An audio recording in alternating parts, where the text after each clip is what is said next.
Slick back. No, no, slick back. That's what I said. Slick back. No, nigga, I'm a pimp named Slick Back. Pimp named Slick Back. Pimp named Slick back. Nigga, are you deaf? I'm a pimp. Oh iya, silakan masuk dengan Rahma ya. Nah sekarang Rahma boleh milih tempat duduk mana yang menurut Rahma bakal nyaman. Sekarang biar Rahma nyaman, saya duduk di mana? Di sebelah sini. Oke, Rahma, posisi duduknya sudah nyaman? Sudah. Baik, sebelumnya Rahma sebelum datang ke sini pernah melakukan sesi konseling dengan yang lain atau belum? Belum pernah. Jadi ini yang pertama kali ya? Betul, ini yang pertama kali. Kalau boleh tahu saya dari mana? Dari rekomendasi teman. Oh, rekomendasi teman. Nah, sebelumnya saya mau nanya dulu apa yang Rahma ketahui tentang konseling. Menurut saya pribadi, konseling itu adalah sesi di mana seseorang bisa mencurahkan suatu hal yang mungkin bagi dia itu tidak bisa diceritakan kepada orang lain gitu.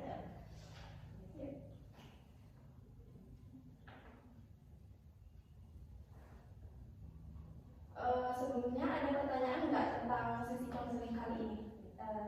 Sejauh ini cukup belum ada pertanyaan. Sebelumnya ya ada beberapa hal yang perlu kita sepakati. Yang pertama, selama sesi konseling berlangsung, saya akan mencatat hal yang Rahma rasakan gitu ya, boleh? Boleh. Dan juga saya akan mendokumentasikan di kamera itu, apakah boleh? Boleh. Nah, di dalam konseling ini juga ada yang namanya asas kerahasiaan. Asas kerahasiaan itu mungkin dalam sesi konseling kali ini siapa aja yang boleh tahu tentang apa yang Rahma curahkan kepada saya. Misalnya orang tua Rahma boleh tahu atau teman Rahma boleh tahu atau nggak ada atau siapapun. Boleh gitu kalau misalnya di keep sama ibu saja. Oh iya boleh. Jadi cuma kita aja ya yang tahu ya. Konseling kali ini Rahma datang ke sini atas paksaan teman, saudara, orang tua atau keinginan sendiri? Keinginan sendiri. Oh iya, berarti keinginan sendiri ya buat konseling. Selain itu ada yang mau ditanyakan lagi? Cukup.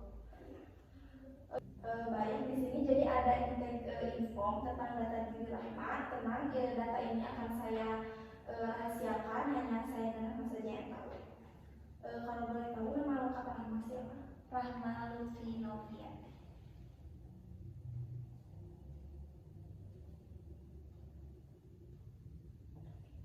Nama panggilan Rahma saat ini yang Anda Rahma sukai apa? Malu.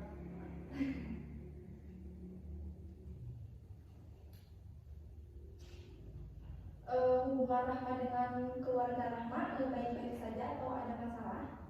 Baik. Ya.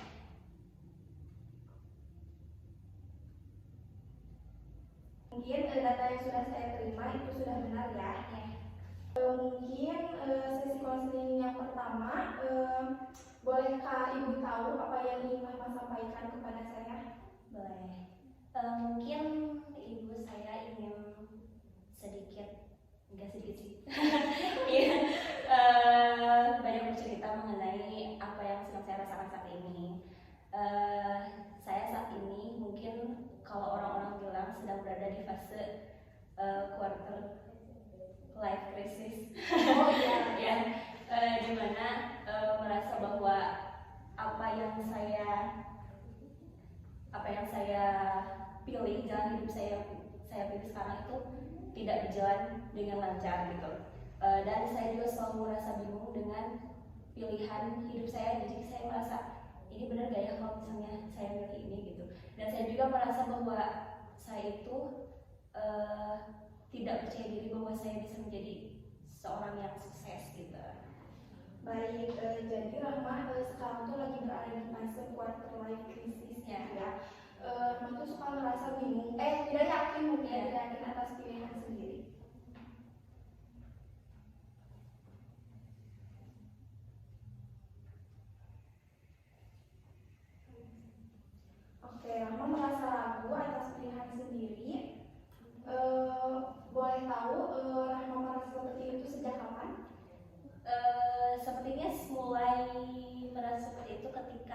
masuk SMA. Oh, emang merasa ini tuh sejak masuk SMA ya? Ya.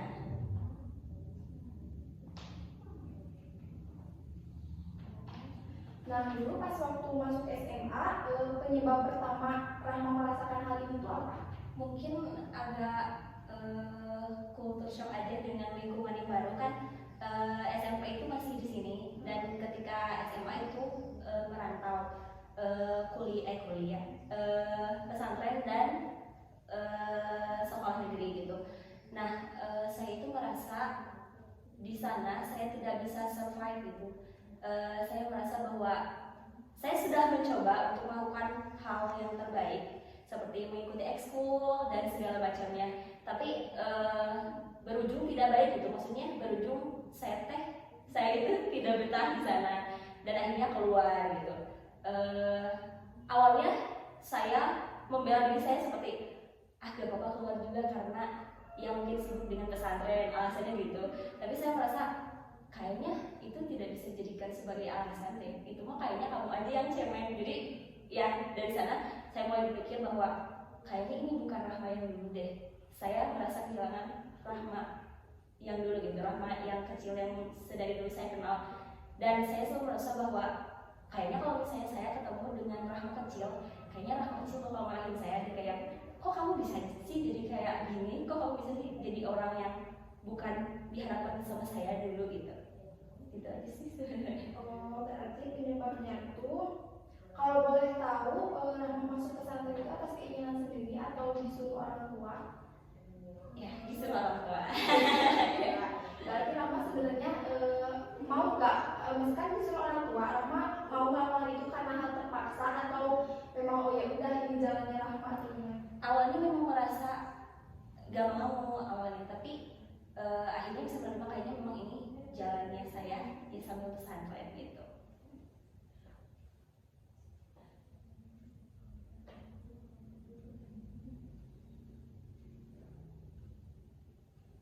Ya, aku tuh ngerasa ragu sama diri aku sendiri kayak gini loh. Aku tuh kan dari SD sampai SMP, dari SD sampai SMP itu kan ngerasa kayak punya beban yang besar karena selalu kayak juara pertama gitu di kelas itu kan.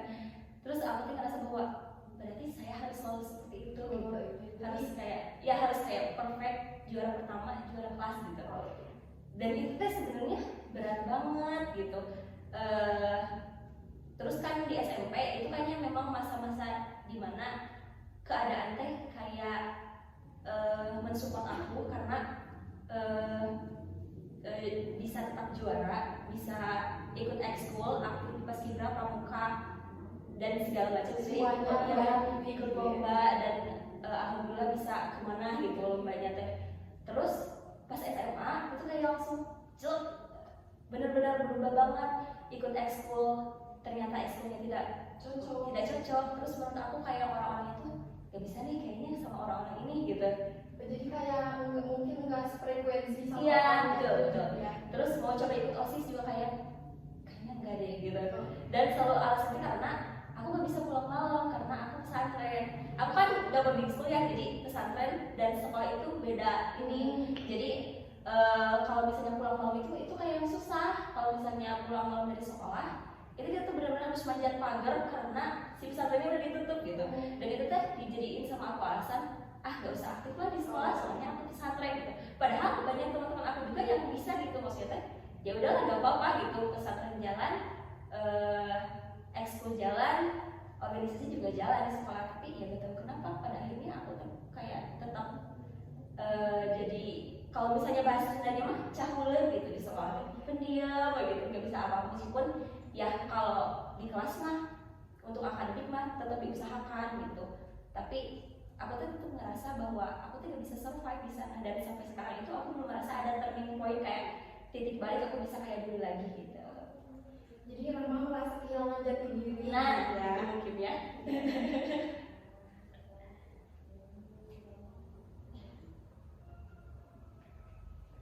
Jadi Rahma tadi kan bilang ya kayak Rahma tuh ngerasa ini Rahma tuh harus ranking pertama, harus juara, harus aktif ekskul sana sini gitu. Sebenarnya hal itu tuh emang tuntutan dari diri Rahma sendiri atau dari orang tua atau dari orang terdekat gitu.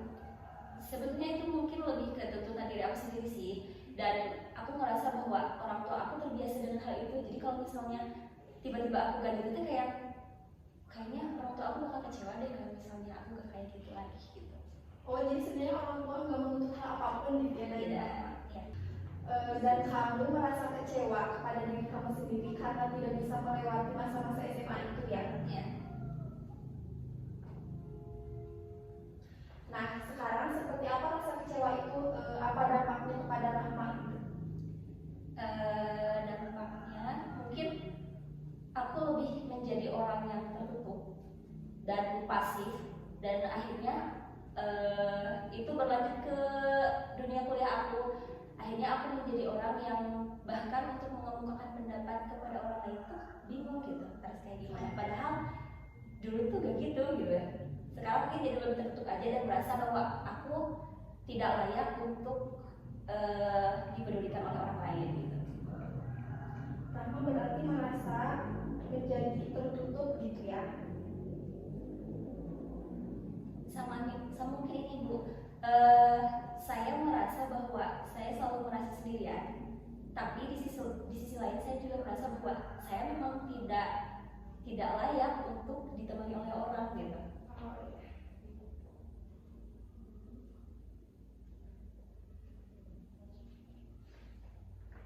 Ketika Rahma merasa kecewa atas diri Rahma sendiri, pikiran apa yang muncul di kepala Rahma?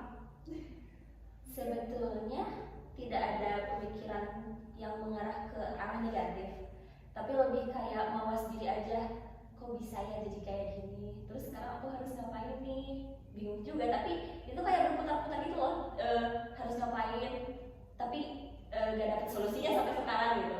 Terus aja dipikirin kayak, kok kamu jadi gini sih? Terus kamu harusnya ngapain sekarang?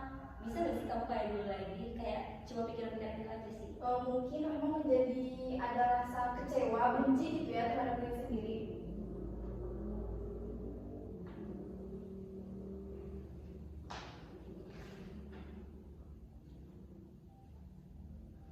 Nah, waktu Rahma keluar dari ekskul tersebut, apa yang Rahma rasakan? Awalnya merasa kayaknya aku harus cari ekskul lain deh. Jadi setelah ikut ekskul tersebut, aku kayak mulai nyari-nyari ekskul lain nih. Ketemulah ekskul Paskibra. Kayaknya bisa deh jadi anak Paskibra. Awalnya aku mikir gitu tuh. Terus ya udah masuk, tapi ternyata di Paskibra juga gak bisa lagi nih gitu.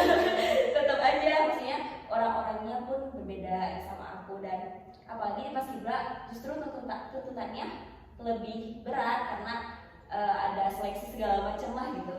Akhirnya gak kuat juga dan keluar lagi gitu. Terus dari sana karena mungkin kepotong COVID, jadi kayak ya udahlah gak apa-apa, gak usah ikut ekskul kan COVID juga gitu. Akhirnya gak ikut ekskul. Terus bahkan sampai saat itu juga aku merasa tetap aja gitu belum nemu bahwa aku jadi seseorang yang lebih baik setelah masuk SMA. Tetap aja berasa menjadi orang-orang yang culun gitu di SMA, hingga akhirnya perpisahan juga mau masuk kuliah itu bingung juga harus kemana ya. Aku bingung aku mau jadi apa gitu pas akhir-akhir SMA itu, kayak nanya sana sini kira-kira jurusannya cocok untuk aku apa, tapi tetap aja gak nemu gitu, bingung. Bahkan sampai semester 12 itu masih bingung kayak, aku harus ngambil apa ini, aku mau jadi apa gitu, gak tahu juga. Terus akhirnya malah berpengaruh ke ranking saat itu. Awalnya bisa untuk paralel, terus akhirnya turun. Itu benar-benar malu banget karena pertama kalinya aku gimana ya, kan pada saat itu wisuda kelas 12, dan pada saat itu justru ranking aku turun gitu. Dan wisuda itu kan bawa orang tua ya. Oh iya, jadi Terus kayak makin ya Allah, kok harus sekarang sih, maksudnya kenapa turunnya pas harus sama orang tua gitu. Jadi kayak tambah malu sama orang tua teh. Terus di sisi lain waktu itu aku belum tahu harus kuliah di mana. jadi tambah malu juga sama orang tua tuh. Sempet akhirnya kayak karena aku juga tidak, keluarga kami tidak begitu mumpuni di ekonomi, sehingga bapak saya berkata, pokoknya kalau kamu gak dapat bantuan untuk kuliah, gak usah kuliah, kerja aja gitu. Terus dari sana mulai down lagi karena aku mau kuliah, tapi aku cuma gak tahu aku harus jadi apa, aku harus ngambil jurusan apa. Tapi ketika orang tua bilang gitu, malah justru tambah kayaknya emang gak worth it deh kalau harus kuliah gitu. Akhirnya bingung juga harus gimana. Tapi pada saat itu akhirnya aku mulai kayak cari-cari, kayaknya bisa deh kalau misalnya jadi guru aja gitu. Apa nih kira-kira jurusan yang cocok untuk aku, karena aku merasa bahwa aku tidak sekarang mah pada saat itu ngerasa bahwa kayaknya gak pinter-pinter amat deh sekarang, kayaknya kepintaran aku menurun banget deh sekarang, jadi harus nyari jurusan yang gak banyak mikir nih gitu. Akhirnya ya udahlah, dipilihlah jurusan sastra bahasa Indonesia. Ikut SNM waktu itu di Unpad sastra Indonesia, gak keterima. Terus di UPI, nyobain di UPI, ternyata keterima. Tapi masalahnya muncul lagi nih, UKT-nya mahal dan bapak saya kayak, udahlah kalau misalnya UKT-nya mahal dan kamu gak dapat kos di bawah 5 juta di Bandung, gak usah kuliah. Terus itu kayak, aduh harus gimana nih gitu, bingung juga. Terus akhirnya, tapi untungnya dapat bantuan, akhirnya bisa deh kuliah pada saat itu. Terus di kuliah kayak, wah lingkungan baru nih, kayaknya saya bisa deh jadi seseorang yang lebih gak kayak lebih maju, gak kayak di SMA gitu ya.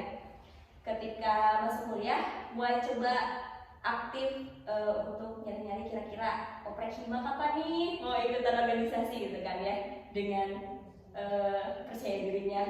Terus mulai kayak cari UKM juga, kayaknya UKM yang cocok untuk aku apa ya gitu. Terus akhirnya nemulah UKM yang cocok, Kabumi. Akhirnya daftar Kabumi, jalan juga di Hima. Tapi jalan beberapa bulan, ternyata di Hima juga beda nih orang-orangnya gitu. Kenapa ya? Maksudnya kenapa aku selalu merasa bahwa aku kayak beda dari orang-orang yang, maksudnya di Hima kayak beda aku sama orang-orang di Hima gitu. Jadi ngerasa gak cocok. Dan selalu seperti itu masalahnya, aku gak tahu kenapa, tapi aku selalu merasa bahwa aku itu tidak cocok berada di lingkungan mereka gitu. Akhirnya gak lanjut juga Hima. Yang lanjut sampai sekarang itu di UKM di Kabumi, karena mungkin karena UKM-nya juga bergerak di bidang komersil, jadi kalau misalnya kita ada event dibayar gitu, jadi kayak lumayan nih kalau misalnya tetap di UKM. Tapi sebetulnya di UKM juga lingkungannya itu tidak sesehat itu gitu. Ada masa-masa di mana selalu ada mungkin perbedaan perbedaan perlakuan dari orang-orang di sana, karena UKM Kabumi itu bergerak di bidang kesenian dan isinya rata-rata itu cowok, jadi dan mereka itu sangat terbuka dengan benar-benar bilang keras-keras bahwa kalau kamu cantik ya kamu dihargai gitu. Jadi di UKM itu kalau kamu gak punya skill, minimal kamu harus cantik gitu. Jadi itu juga yang membuat aku berat, tapi mungkin karena aku mikir ini gak bisa nih, soalnya aku gak Hima. Kalau misalnya aku lepas juga ke Bumi, aku gak akan punya pengalaman organisasi gitu di perkuliahan. Jadi akhirnya tetap di Kabumi gitu. Tapi sampai sekarang juga aku merasa tidak nyaman sebetulnya di sana, tapi ya udahlah, dijalanin aja gitu. Waktu Rahma ngerasa down waktu kelas 3 SMA gitu ya, pas peringkat Rahma menurun, peringkat ya waktu peringkat Rahma menurun, hal apa yang Rahma rasakan? Misalnya Rahma merasa stres atau tidak? Lebih ke malu aja sih sebetulnya, malu ke orang-orang gitu, karena cap bahwa Rahma selalu juara teh udah enggak sekarang mah gitu. Oh, jadi mungkin efeknya tuh Rahma tuh jadi gampang ketemu orang-orang Iya, ya. ya jadi kayak bingung aja gitu kalau ketemu orang sekarang kayak gimana.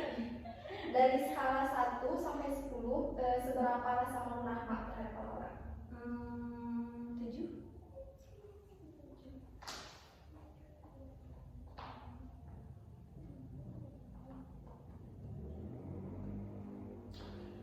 Dan Rahma tuh merasa jati diri Rahma hilang tuh berlanjut sampai kuliah dan sekarang dia ya.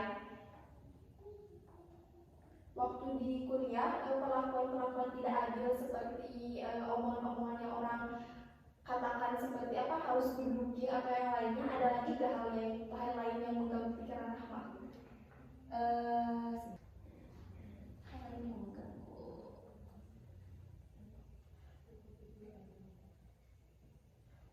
Ya, ada. ada.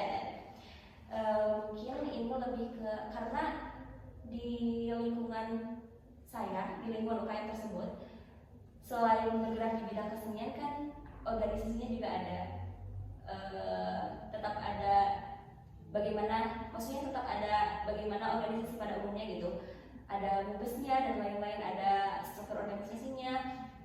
Tahun ini saya juga menjabat sebetulnya sebagai biro pagelaran di sana, karena di bidang kesenian jadi ada biro pagelarannya. Nah,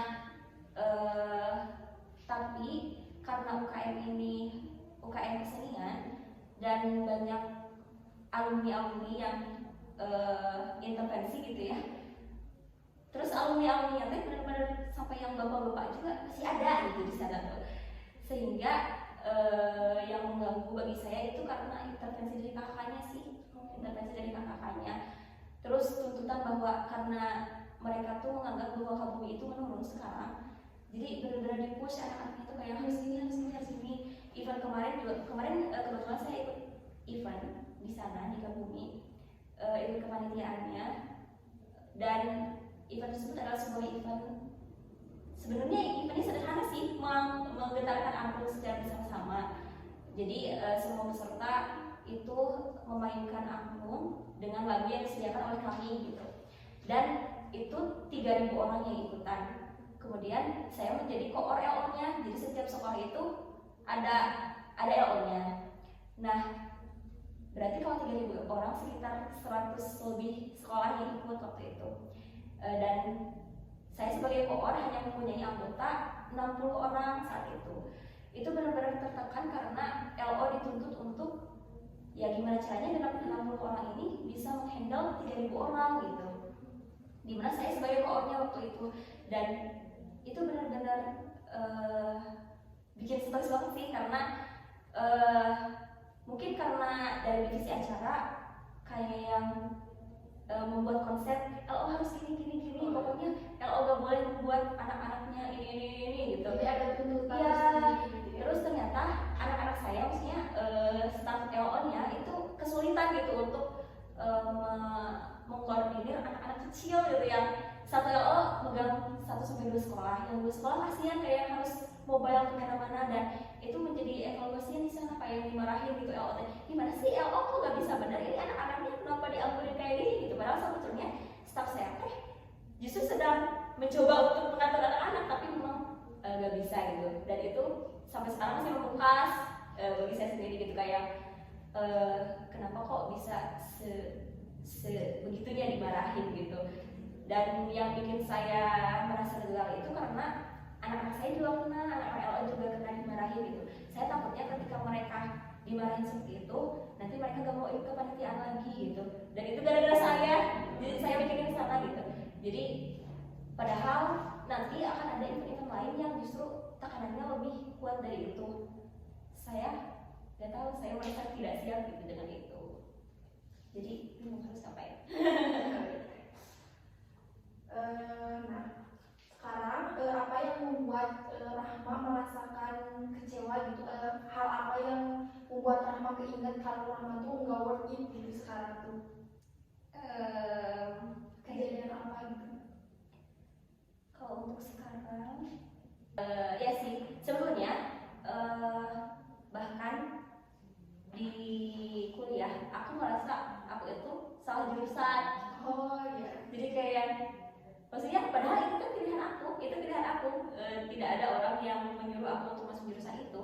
Tapi setelah masuk tetap merasa salah jurusan dan akhirnya tidak bisa mengikuti perkuliahan sebagaimana mestinya gitu. Maksudnya ya udah kalau kuliah ya cuma datang aja gitu, kayak gak berusaha untuk aktif di kelas, gak berusaha untuk menyelesaikan tugas dengan baik. Padahal aku selalu bilang dari aku sendiri bahwa, Mak, kamu mau kuliah susah loh, kamu pernah ditentang sama orang tua kamu gak boleh kuliah, tapi kenapa sekarang setelah kamu kuliah kamu kok gini gitu sih. Jadi sampai sekarang aku merasa aku gak worth it karena ya orangnya juga kayak gini sekarang kayak ya gitu. Maksudnya kayaknya kamu untuk sukses juga gak bakal bisa deh. Padahal sebetulnya definisi sukses menurut saya itu tidak muluk-muluk, tidak harus kayak jadi apa gitu. Ya, at least kamu bisa menghidupi diri kamu sendiri, udah gitu. Dan ya udah kerja dan gak usah jadi seseorang yang kayak gimana, cukup bisa menghidupi diri kamu sendiri. Tapi bahkan untuk sampai titik sana, saya merasa bahwa saya kayaknya gak bisa deh gitu. Karena sekarang untuk prosesnya aja saya gak benar gitu, kuliahnya juga gak benar gitu, terus tidak bisa bersosialisasi dengan orang lain ya, gitu.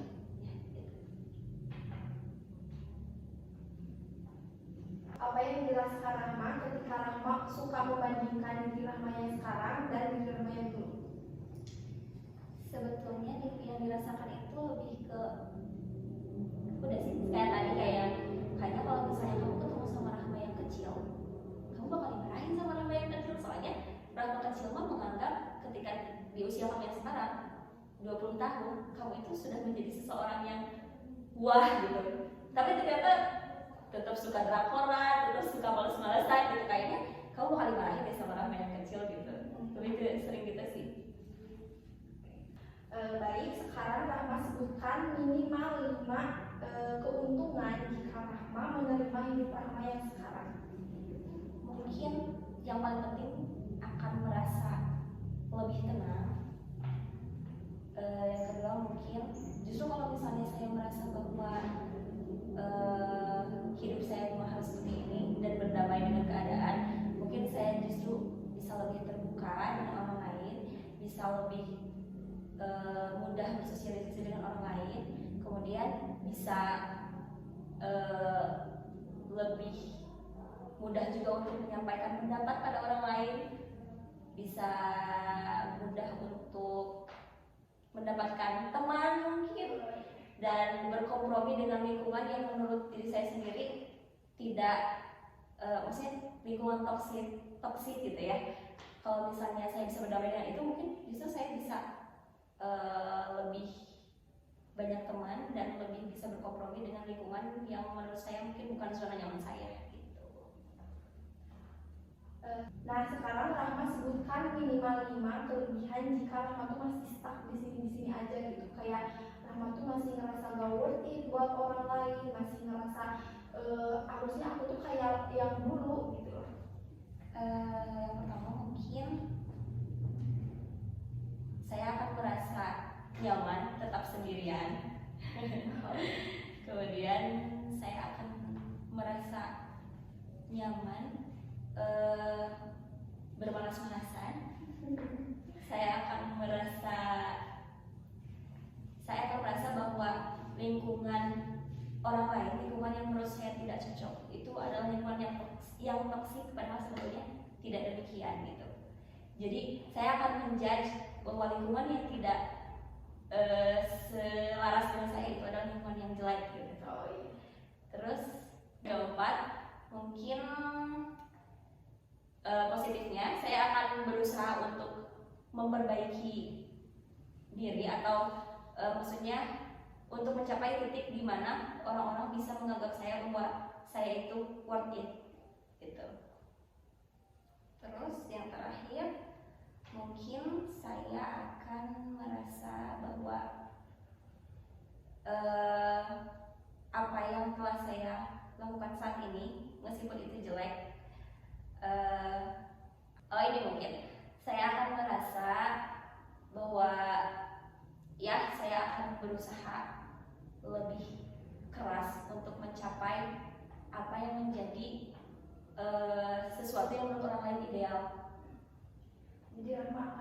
keras gitu pada diri Rahma sendiri gitu ya. Ya, seperti itu. Bisa dibilang seperti itu. Tadi kan yang Rahma bilang sebelumnya, yang orang tua tidak pernah menuntut apapun kepada Rahma ya.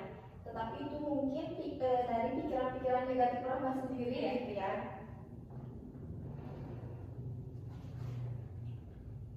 Nah ini sekarang apakah Rahma bisa menemukan gitu alternatif pikiran ketika Rahma merasa tidak worth it?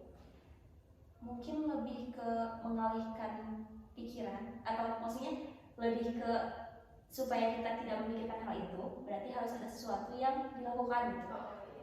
Misalnya membaca novel, karena saya tidak suka buku pelajaran, jadi membaca novel atau menonton film. Terus kenapa sampai sekarang saya tetap keep di UKM? Karena ketika saya merasa nggak worth it, justru saya bisa nih datang ke UKM, kayak bisa melakukan hal apapun. Jadi sebetulnya UKM ini tuh jadi obat sekaligus jadi penyakit bagi saya. Jadi di UKM ini saya merasa tidak dihargai, tapi pun kalau misalnya saya merasa stres dengan diri saya sendiri, saya selalu datang ke UKM ini gitu. Mungkin passion Rahma ada di UKM. Ya, mungkin karena saya suka seni, jadi yaudah. Oh iya. Jadi mungkin salah satu alternatif pikiran Rahma tuh larinya tuh ke seni gitu ya. Boleh tahu seni apa yang Rahma minati? Dari kecil saya suka nyanyi, meskipun saya tidak mengakui diri saya bisa menyanyi gitu ya, tapi saya suka menyanyi dari kecil. Dan di UKM ini ada kesempatan untuk bisa bernyanyi gitu. Kemudian selain bernyanyi juga di UKM ini saya bisa mempelajari hal-hal yang baru seperti belajar gamelan, belajar tari-tari tradisional ya, dan akhirnya hal-hal tersebut bisa mengalihkan pikiran saya bahwa saya tidak worth it gitu. Maksudnya meskipun saya tetap berpikiran bahwa saya itu loser, saya tidak worth it, tapi setidaknya ada hal-hal yang bisa saya jadikan sebagai gimana ya, kalau bahasa Sundanya mupahan. Jadi kamu memang gak worth it, kamu memang gak kayak dulu, tapi setidaknya kamu sekarang bisa ini. Kamu bisa mengekspresikan diri kamu lewat nyanyi, kamu bisa mengekspresikan diri kamu lewat belajar alat musik gitu. Lebih ke sana sih. Oh jadi alternatif pikiran Rahma tuh larinya tuh ke nyanyi gitu ya. Jadi nyanyi membuat Rahma tenang. Ya, bisa dibilang seperti itu. Jadi mungkin ya bisa disimpulkan bahwa perasaan Rahma yang tidak worth it, Rahma kehilangan jati diri Rahma itu berasal dari pikiran-pikiran negatif Rahma sendiri. Bisa dicontohkan pada masalah pertama waktu Rahma kelas 3 SMA. Di situ Rahma turun peringkat ya. Lalu Rahma merasa malu, padahal orang tua Rahma juga tidak pernah menuntut hal apapun ya. Tetapi mungkin itu hanya dari dalam diri Rahma sendiri yang harus berusaha semaksimal mungkin, atau merasa kurang saat Rahma berada di posisi bawah itu ya.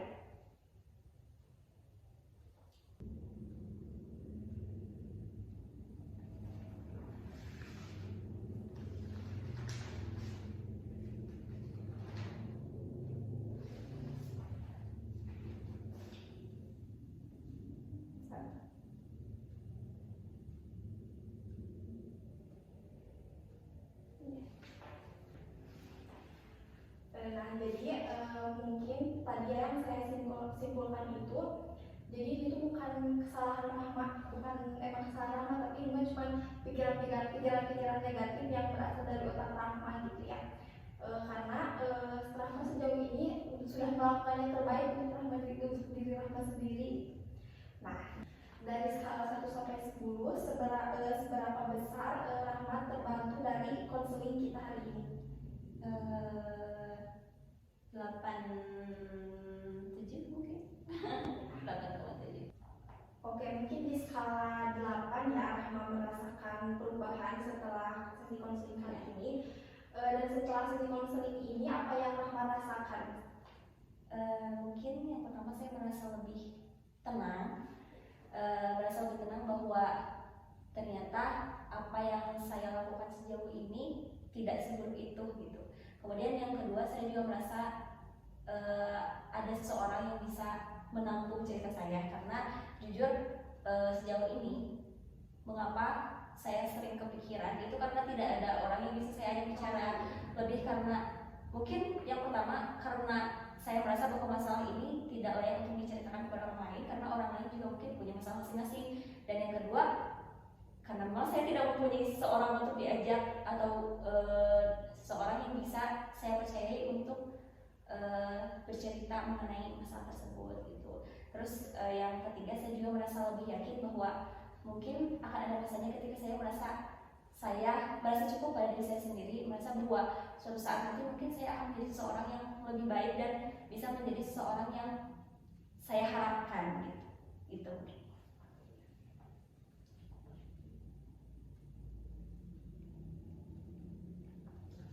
Baik, sebelumnya terima kasih Rama sudah bersedia datang ke sesi konseling saya kali ini.